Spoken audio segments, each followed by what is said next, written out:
Nós vamos aqui no programa da Rádio Integração, dos 64 anos de emancipação político-administrativa, nós vamos dar sequência a esse nosso projeto sobre a importância da exploração da madeira e a transformação da atividade no município cedrense ao longo da nossa história. Ouvindo pessoas, colonizadores, descendentes, filhos de colonizadores, eu inclusive sou filha de colonizador, e hoje nós vamos trazer no nosso projeto o ex-secretário de Indústria e Comércio e também filho de um dos colonizadores, uma família que tem grande relevância dentro do setor moveleiro, da extração e também da industrialização. João Carlos Anzolin, você é o representante da família Anzolin, escolhido a dedo, né, por mim, até pela sua participação na história de São José do Cedro.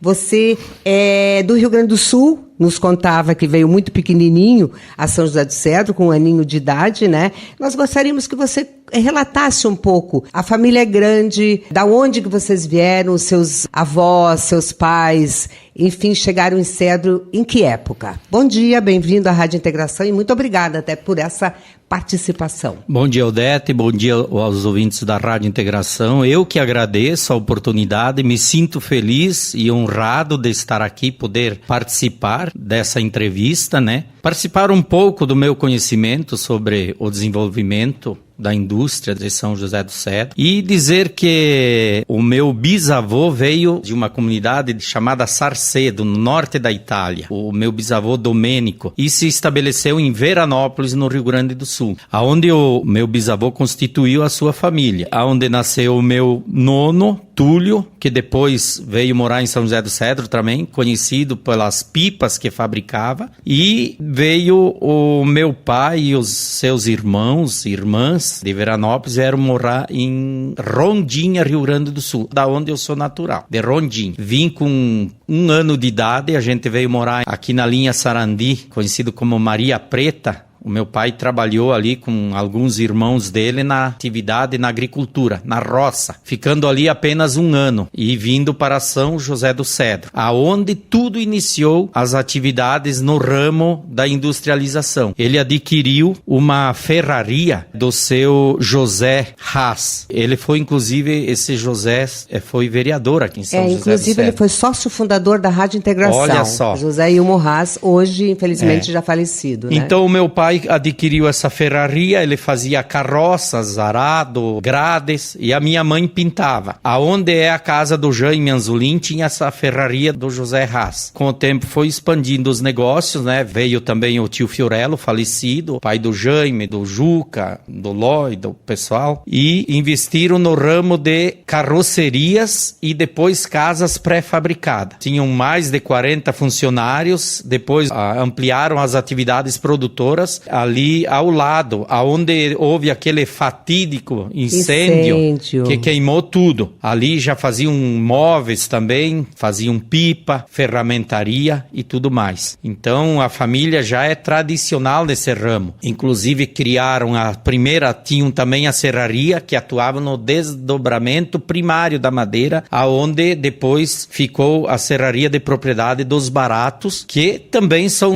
da mesma família, né? A nona Barato é Anzolin, irmã do pai. A família Sartori, aqui da Maria Sartori, do Jaime, do Ieco, também é Anzolin. Eles vieram do Rio Grande em busca de emprego e justamente a convite dos nossos pais que estavam atuando no ramo da industrialização. O que você lembra, assim, com 1 ano de idade? Claro que depois foi crescendo, Sim. Lembra da sua mãe auxiliando, né? Eu disse que a família atuou em diversas frentes, né? Na área da madeira. Qual é a lembrança que você tem daquele tempo? Eu vejo que era um tempo bom, não tinha tanta burocracia nas atividades, nas coisas para se conseguir. Era mais fácil, eu penso, né? Jovens de menor trabalhavam. Eu trabalhava na oficina junto com meus primos, pintar carroça, pintar carroceria. A legislação não proibia absolutamente nada. Época, era uma forma de vocês crescerem, evoluírem. Era servente dos profissionais, né? Que ali trabalhavam. Eu vejo que era uma época boa. Claro, tinha os tempos difíceis como hoje, né? A grande sacada era a questão da burocracia para a geração dos produtos industrializados. Não eram tão problemático quanto agora. Talvez porque não tinha tanta empresa na época lá, na década dos anos 60, 70. Então, eu lembro isso aí, que a gente trabalhava, ajudava, ia na escola à tarde, né?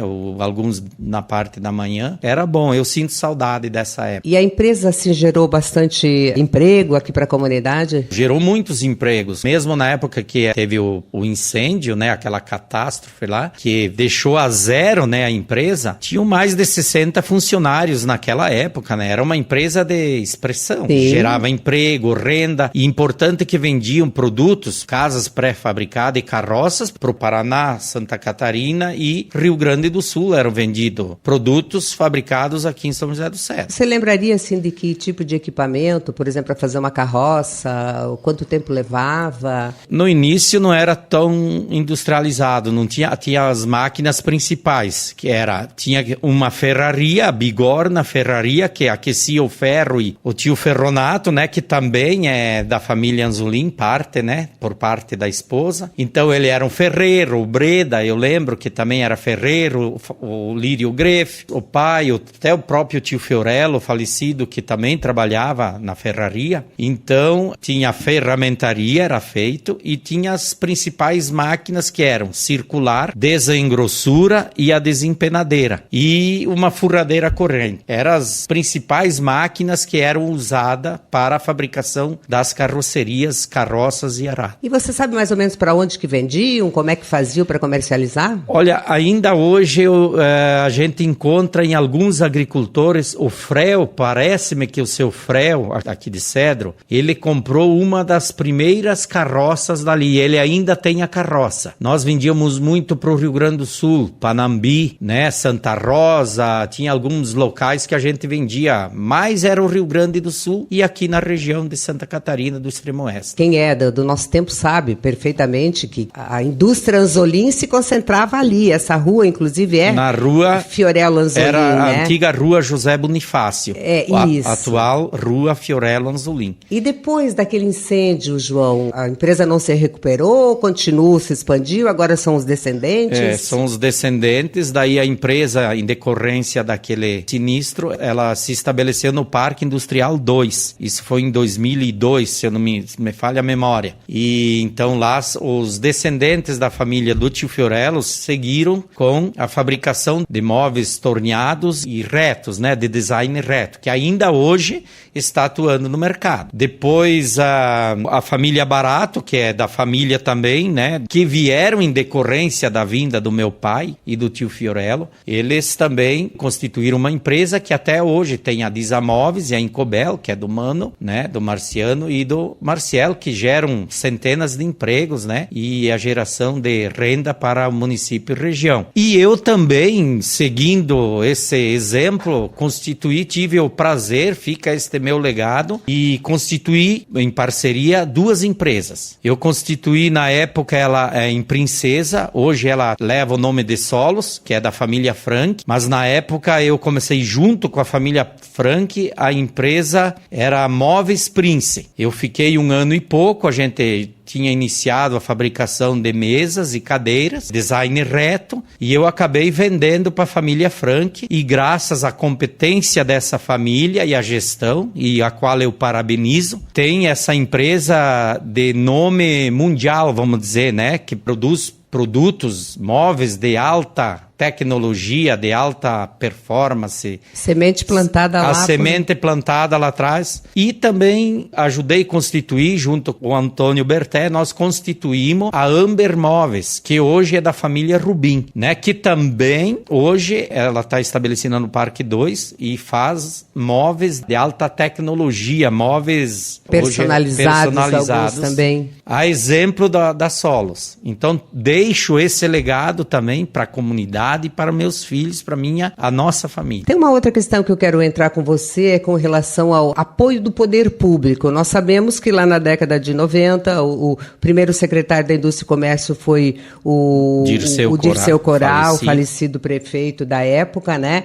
E depois você. Foi eleito prefeito, o vice o Ataídes. Já existia a Secretaria da Indústria, Comércio e Cultura, era na época. Depois tiraram a cultura, foi, não sei lá, para a Secretaria de Esporte ou de Educação. E aí, com o Dirceu prefeito, né? Eleito prefeito, eu assumi a Secretaria da Indústria e Comércio. Isso foi em E Meio Ambiente, em 1998. Aliás, 98, 5 de fevereiro de 98 faleceu em acidente. Qual era o papel do poder público na organização dessas empresas do setor moveleiro? Foi demais fundamental, foi vamos dizer assim, o boom. Do crescimento do município, do desenvolvimento, da constituição das novas empresas. Porque nós tínhamos algumas empresas fora do parque. A exemplo do Móveis Scholl, que estavam aí na década de 50, já estavam aí fazendo esquadrias. Aí tinha a família Folkweis, né? Os irmãos que também faziam. Tinha a família do Bruno Maier, que também faziam esquadrias. E tinha dezenas de serrarias que fazia a transformação, o desdobramento apenas primário da madeira.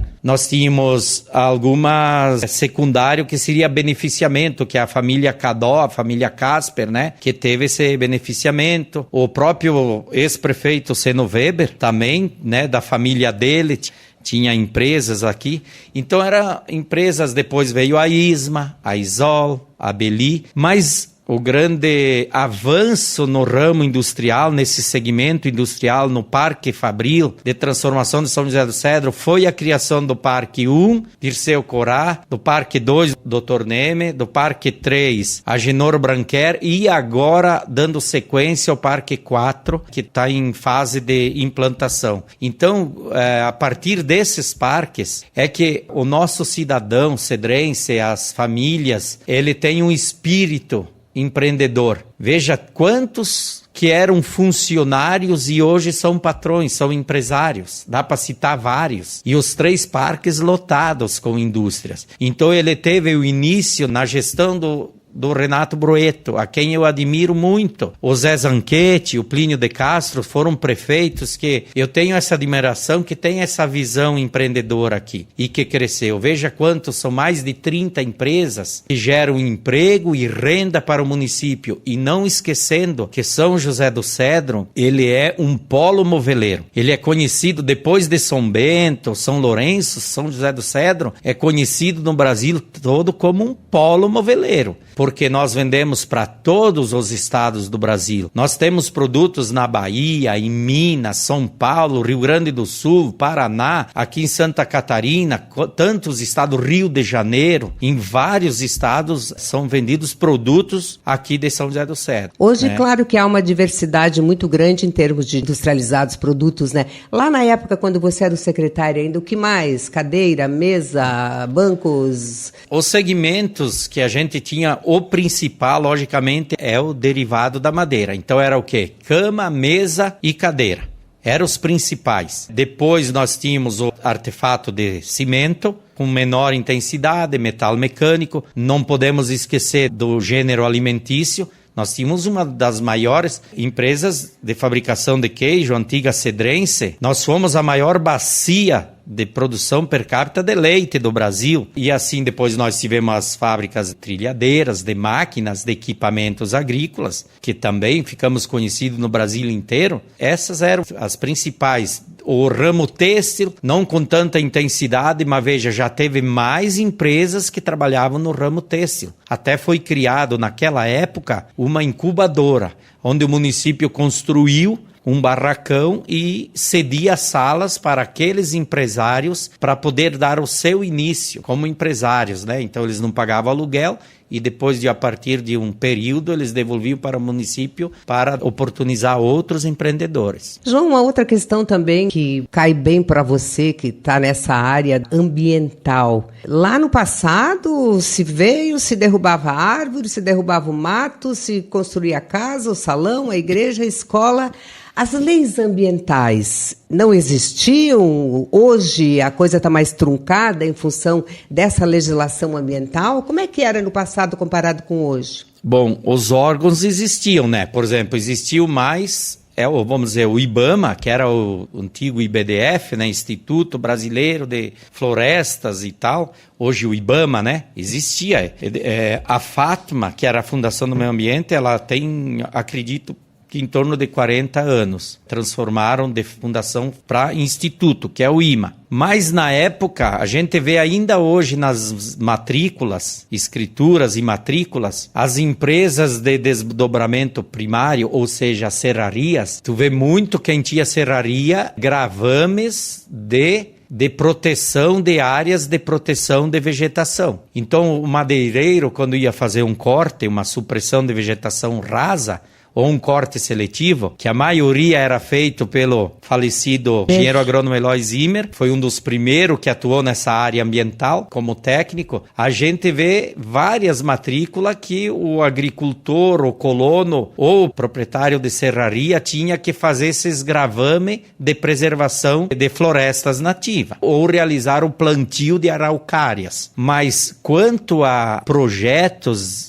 para licenças de supressão, que nem agora, na época era agricultor, não fazia, simplesmente ia lá, derrubava um hectare de mato, até existia os órgãos, mas não tinha condições de fiscalização, não tinha como o IBAMA, hoje já não consegue fiscalizar, nem com o IMA, nem mesmo com a própria criação do CONDER, muita coisa não é fiscalizado porque não tem estrutura humana para isso. Então, na época, existia, mas não era cobrado, e esse órgão, o IBAMA, estava longe daqui, ele estava muito distante, os órgãos estavam distantes da gente aqui dessa região. Isso, na tua visão, foi bom ou foi ruim em termos de desenvolvimento? Bom, é a tal coisa. Para o desenvolvimento foi bom, logicamente, porque não tinha como. Tanto que a geração dos nossos pais vai ser conhecida como a que devastou, né? Destruiu o meio. Mas era um mal necessário, porque senão não haveria nenhuma dessas pequenas cidades aqui na nossa região. Ou todas. Como começou o desenvolvimento? Através da derrubada de mato, dando espaço para o cultivo, para a agricultura de subsistência.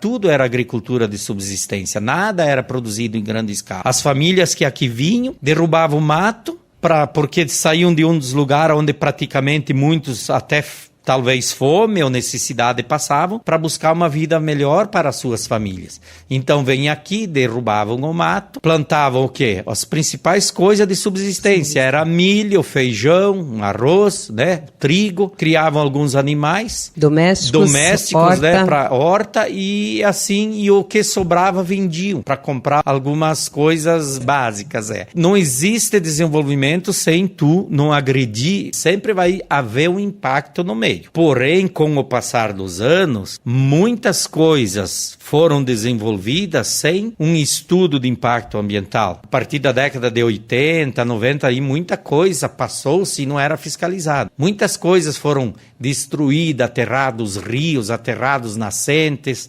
Talvez poderia-se ter uma conscientização da ocupação melhor das terras que não estavam sendo ocupadas. Em vez de derrubar um novo mato, poderia aproveitar e investir em tecnologia, em produzir mais em menos espaço, né? Então, teve que haver essa necessidade eu não vou dizer da destruição, mas da floresta, dar espaço para o desenvolvimento urbanizado. Uma coisa assim que eu quero recordar ainda contigo, assim, muita gente pode dizer que, o que é uma casa pré-fabricada, que era uma das especialidades da indústria Anzolim, né? Tem alguma casa aqui em São José do Cedro ainda que você se lembre? Tem, inclusive eu fui servente dessa casa, de mais de uma casa do Sadi Baldi, que era um carpinteiro e trabalhava, hoje mora em Medianeira, no Paraná. De pequeno, eu também trabalhava, vendia lenha, né? Juntava os pedaços de lenha, emprestava a carroça da Nona Piana, que é quase uma mãe para mim, uma nona, que eu admiro até hoje, né? Quando nós passamos por dificuldade, inclusive, a gente fomos morar na casa da Nona Piana. Então, eu era um piá de 12, 13 anos, eu encangava os boi, a gente chama, né? E pegava a carroça, eu ia vender lenha na cidade. E o dinheiro, fazia o quê? Comprava calça, coberta. Olha! entende? E a nona Piana teve um papel importante na questão da minha educação também, né? E quanto à casa pré-fabricada, então depois disso também trabalhava de servente, de pedreiro, trabalhei para o seu Ângelo Ferrari, que hoje é falecido, e para o Sadi Baldi. E a casa pré-fabricada tem uma casa aqui na esquina, depois do meu pai, tem uma casa na esquina e a outra que morava o Bruno Bossa. Esta casa era do Sadi Baldi. A casa lá em cima, que era do Sigulin, lá tem uma chalé. Também eu participei da construção, era uma casa pré-fabricada. A casa aqui do Bortolini, depois foi derrubada para o loteamento Alta Colina, também fomos nós, e eu participei dessa construção. Casa pré-fabricada é porque, em vez da madeira ir a granel, os barrotes e paredes, foros e tudo mais, assoalho, em vez de ir tudo a granel, eram montados os painéis na empresa. O Tony Bigode, o Tony Anzolin, conhecido como Tony Bigode, era o chefe, é o que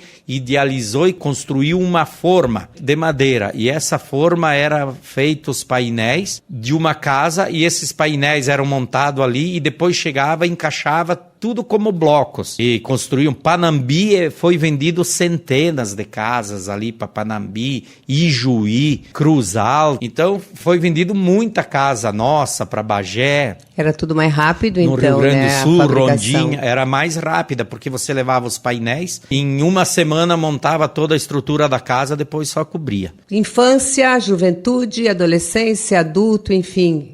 É bom de viver aqui nessa cidade? 64 anos, São José do Cedro. Eu amo São José do Cedro. Eu tenho lembranças. Todo ser tem os momentos bons e ruins, mas isso é parte da vida. Isso nos ensina a viver, a tomar decisões na nossa atitude, no nosso caráter, né? Tudo vai mudando conforme a idade, e isso faz com que a gente aprenda a viver diferente, ser mais humano, porque eu errei bastante em atitudes, em coisas. Hoje eu vejo que muita coisa eu tenho balançado antes de tomar decisões. Mas eu amo Cedro, aqui eu tenho meus amigos, meus familiares, meus filhos, agora meu neto, e é uma cidade boa de viver. Porque o que é primeiro mundo para você? Primeiro mundo é uma capital. Primeiro mundo é onde você pode largar o teu neto, teu filho, lá da tua casa, com 5, 6 anos de idade, ele pode ir sozinho no colégio, não tem sequestro, não tem assalto à mão armada, não tem roubo. Existem algumas coisas dessa natureza, mas é esporádico. Então, para mim, isso é primeiro mundo, é você poder comprar um colar de 18 quilates de ouro e poder mostrar ele na rua. Porque lá em São Paulo, nas capitais, Rio de Janeiro, você não pode mostrar. Então, para mim, não é primeiro mundo. Primeiro mundo é onde os amigos, as famílias, todo mundo se conhece e te estende a mão quando tu precisa. Para mim, isso é primeiro mundo. A segurança, né? Aqui nós não temos problema de miséria, de fome. Nós não temos problema de emprego, de desemprego aqui. Veja quantos anos lá no passado, você lembra, Odete? Nós tínhamos gente morando embaixo de lona, né? Te lembra? As margens da rodovia. Sim. Nós temos isso hoje? Não. Então nós temos qualidade de vida, nós temos quase tudo que nós precisamos. Eu penso, a única coisa ainda que eu vejo que nós deveríamos ter, os políticos deveriam pensar mais na gente, é a questão da saúde. Qualidade na saúde. Ter médicos de alta complexidade. Nós carecemos disso aí, de equipamentos modernos aqui. Não precisa ser no Cedro, mas regionalmente precisa mais, o atendimento disso. Acho que é uma assistência que a gente que precisa melhorar. É a saúde, eu vejo. Muito bem, eu quero agradecer ao João Carlos Anzolin, então, que está participando desse nosso projeto, onde resgatamos um pouco, né, porque haveria muito mais coisas para conversarmos, um pouco sobre a história de Cedro, especificamente o setor madeireiro, e ele colaborando então conosco. João, muito obrigada, espero que tenha realmente feito um bom proveito, tanto para você, resgatando essas boas recordações, quanto para os nossos ouvintes. E nós vamos dar sequência com mais informações.